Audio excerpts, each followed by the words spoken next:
प्यारे दोस्तों, आप देख रहे हैं इरफानी वर्ल्ड यूट्यूब चैनल और मैं हूं मोहम्मद इरफान झारखंड। दोस्तों, मुल्क हिंदुस्तान का एक ऐसा मस्जिद जिसके बारे में जितना कहो जितना सुनो कम पड़ता है। दोस्तों, एक ऐसा मस्जिद जिसको चमत्कारिक मस्जिद कहा गया है। एक ऐसा मस्जिद जिसको देश का सबसे ज़्यादा विवादित मस्जिद कहा गया है। एक ऐसा मस्जिद जिसके बारे में ऐसे ऐसे दावे हुए हैं दोस्तों, जिनके बारे में सुनकर आपके पैरों के नीचे से ज़मीन कांप जाएगी, ज़मीन सरक जाएगी। एक ऐसे मस्जिद जिस मस्जिद के बारे में दावा हुआ कि ये नदी के ऊपर खड़ा रहा। एक मस्जिद जिसके बारे में ऐसी दावा हुआ कि जिन्नात करते हैं इसकी हिफाजत।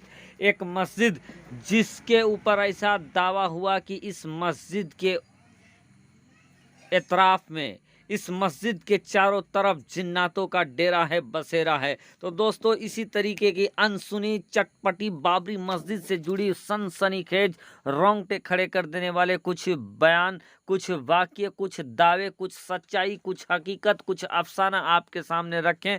उससे पहले आपसे अदबन, अगर आप पहली बार मेरे यूट्यूब चैनल इरफानी वर्ल्ड में विजिट कर रहे हैं, इस वीडियो को देख रहे हैं दोस्तों, तो जल्दी से चैनल को कर लीजिए सब्सक्राइब, बेल के बटन को ऑन कर दें और ऑल नोटिफिकेशन के ऑप्शन को दबा लें। दोस्तों, 6 दिसंबर 1992 को अल्लाह के घर बाबरी मस्जिद को शहीद कर दिया गया था और इस शहादत के लगभग 28 से 30 सालों तक बाबरी मस्जिद का विवाद, बाबरी मस्जिद का झगड़ा अदालतों में चलता रहा और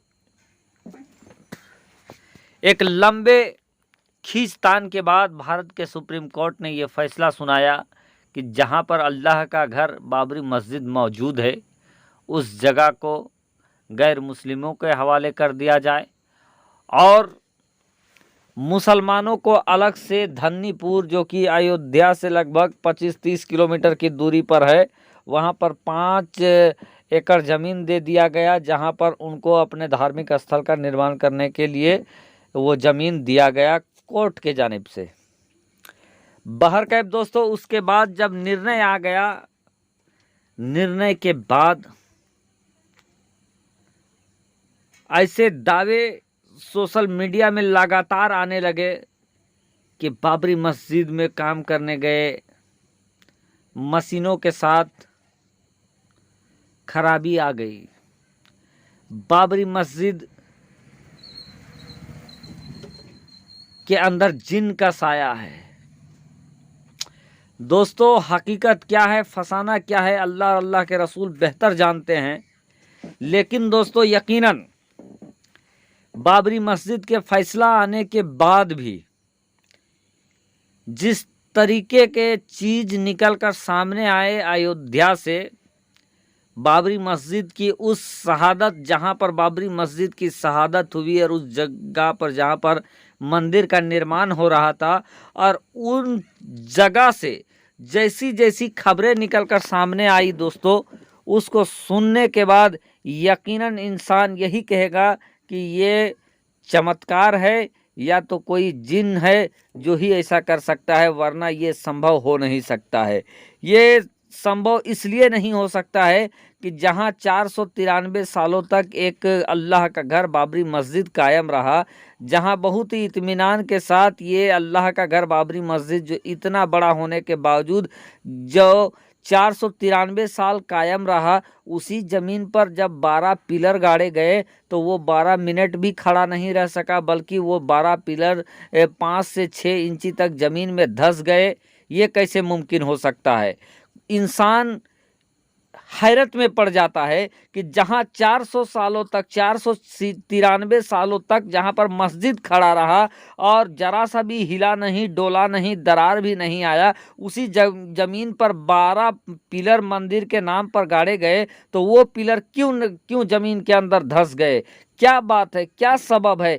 इन तमाम चीज़ों ने लोगों को का अपने तरफ, इसका जहन घींचा, लोगों के दिमाग को घींचा अपनी तरफ, और लोगों ने दावा करना स्टार्ट कर दिया कि जो जिन का साया है तो ये अल्लाह का करिश्मा है। जितने मुंह उतने दावे दोस्तों, अब किन दावों को आप सही समझते हैं, किन दावों को आप गलत समझते हैं, ये आपके ऊपर है, लेकिन इस तरीके के दावे हुए दोस्तों। बाबरी मस्जिद का करिश्मा यहाँ तक ही जारी नहीं रहा दोस्तों, बल्कि बाबरी मस्जिद को तोड़ने वाले कई लोग तो कलमा पढ़कर इस्लाम को कबूल कर लिया, और उन्हीं में से एक थे दोस्तों मरहूम व मकफूर मौलाना अमीर, जो कि बाबरी मस्जिद को तोड़ने में सबसे पहले फावड़ा चलाया था, और जिनका नाम बलबीर सिंह था। लेकिन अल्लाह का करिश्मा देखिए दोस्तों, बाबरी मस्जिद का भी एक सनसनीखेज करिश्मा देख लीजिए कि जिसने बाबरी मस्जिद एक अल्लाह के घर को तोड़ा, बलबीर सिंह, उसने अपने मौत से पहले लगभग नई 59 मस्जिदों का तामीर कराया और 91 पुराने मस्जिदों को फिर से नमाज पढ़ने के लायक बना दिया।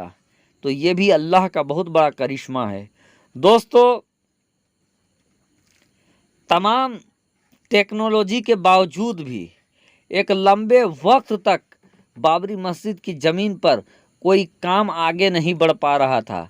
बड़े बड़े इंजीनियर और IITN खड़गपुर, कहाँ कहाँ, दिल्ली IIT खड़गपुर, टाटा, तो हर जगह के इंजीनियर अयोध्या पहुंच गए, काम को आगे बढ़ाना चाहते थे।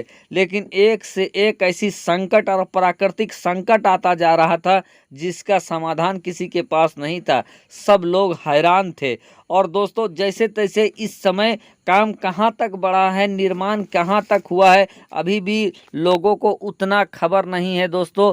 सिर्फ इतना खबर है कि चंदा बहुत हुआ है, ज़मीन बहुत खरीदा गया है। तो दोस्तों ये अपने आप में बहुत अनोखी बात रही। और लोग बाबरी मस्जिद के बारे में आज भी दोस्तों लोगों के जहन में बाबरी मस्जिद बैठा हुआ है, दिलों में बाबरी मस्जिद बैठा हुआ है, चाहे हिंदू हो या मुसलमान। चूँकि दोस्तों अयोध्या नगरी एक ऐसा नगरी है जहां पर सभी धर्मों के लिए, चाहे हिंदू धर्म हो, चाहे मुस्लिम धर्म हो, चाहे आप बौद्ध धर्म हो, हर धर्म के लिए अयोध्या नगरी खास अहमियत रखता है।